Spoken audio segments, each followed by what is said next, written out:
Gordon Campbell was paid $120,000 a month for 5 months' work in yet another Hydro study. One would think the NDP's appalling mismanagement of Hydro has already been thoroughly documented, but there does seem to be a pattern on the part of this government, Madam Speaker, of spending millions on consultants who may embarrass the NDP while turning a blind eye to serious problems that might be awkward for people connected to the PCs.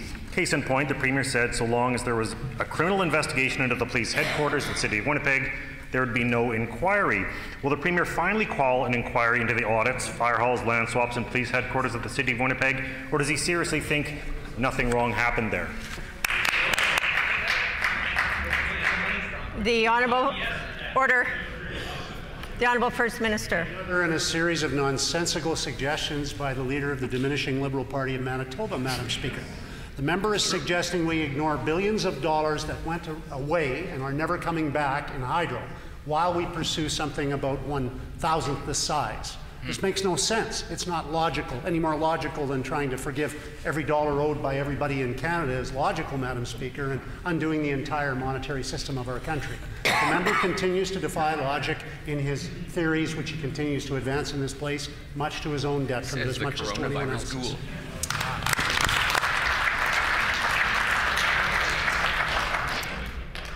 The Honourable Member for St. Boniface on a supplementary question. Thank you, Madam Speaker. I've always paid my debts in full. I'm not sure the Premier can say the same. This goes to the question of what the Premier calls two-tier justice, Madam Speaker.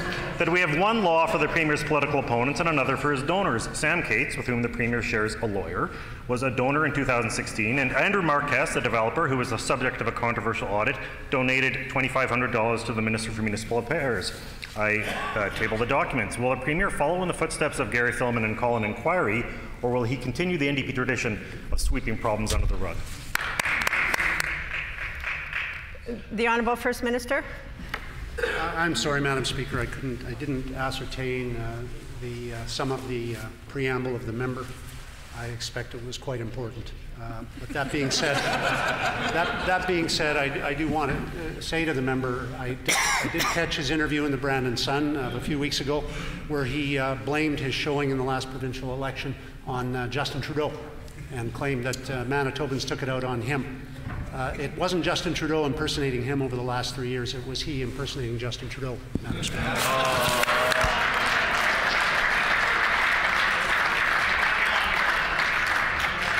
The Honourable Member for River Heights. Madam Speaker, under this government, personal care homes have been neglected. But adequate preparedness for the coronavirus, COVID-19, is essential in terms of personal care homes. Deaths from COVID-19 in the United States are already occurring among personal care home residents. Will the Minister of Health continue to neglect personal care homes, or will he table today the directives he's provided to personal care homes to ensure the safety of residents and also to ensure that sufficient video links are available so that family and friends can stay in touch with loved ones in the case where residents or family or friends have to be quarantined? The Honourable Minister of Health, Seniors and Active Living. Well, Madam Speaker, the assertion made by the member for River Heights is just wrong.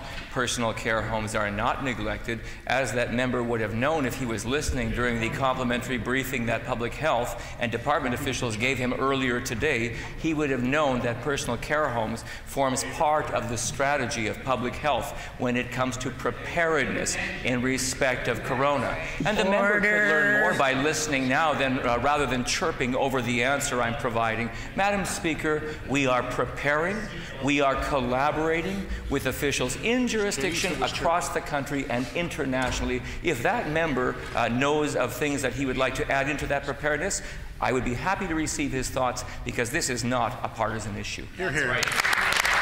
This NDP government